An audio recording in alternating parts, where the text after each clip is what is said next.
प्रशांत कोरटकर तेलंगणा येथे पोलिसांच्या हाती 25 मार्च रोजी न्यायालयात हजर करणार. स्थानिक गुन्हे अन्वेषण आणि जुना राजवाडा पोलिसांची कौतुकास्पद कारवाई. मुरलीधर कांबळे, कोल्हापूर. इतिहास संशोधक डॉक्टर इंद्रजित सावंत यांना धमकी देऊन छत्रपती शिवाजी महाराज आणि छत्रपती संभाजी महाराज यांचा अवमान करून फरार झालेला प्रशांत कोरटकर याला स्थानिक गुन्हे अन्वेषणचे पोलीस निरीक्षक रवींद्र कळमकर आणि जुना राजवाडा पोलीस ठाण्याचे पोलीस निरीक्षक संजीव झाडे यांच्यासह त्यांच्या तपास पथकाला कोरटकरच्या मुसक्या आवळण्यात यश आले आहे.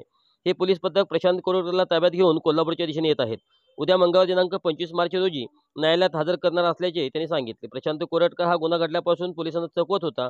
आज पोलिसांना तेलंगणा या ठिकाणी तो मिळून आला. 25 फेब्रुवारी 2025 रोजी रात्रीच्या सुमारास प्रशांत कोरटकर यांनी इंद्रजित सावंत यांना मोबाईलवर फोन करून धमकी देऊन राष्ट्रपुरुषांचा अवमान केला आहे. दोन समाजात तेढ निर्माण होईल असे भाष्य केल्याने सावंत यांनी जुना राजवाडा पोलीस ठाण्याची तक्रार दाखल केली होती. त्यानंतर कोरटकरने जिल्हा व सत्र न्यायालयात अटकपूर्व जामिनासाठी अर्ज केला होता. न्यायालयाने 11 मार्चपर्यंत अंतरिम जामीन मंजूर केला होता. याबाबत जिल्हा व सत्र न्यायाधीश डी.व्ही. कश्यप यांच्या न्यायालयात 2 वेळा सुनावणी झाली होती. सरकारी वकील ॲडव्होकेट विवेक शुल्क यांनी सरकारची बाजू मांडली होती. इंद्रजित सावंत यांच्या वतीने वकील ॲडव्होकेट असीम सरोदे यांनी बाजू मांडली, तर बचाव पक्षातर्फे वकील ॲडव्होकेट सौरभ घाग यांनी बाजू मांडली. सरकारी वकील यांनी केलेला जोरदार युक्ती न्यायालयाने ग्राह्य धरून प्रशांत कोरटकरचा अटकपूर्व जामीन फेटाळला.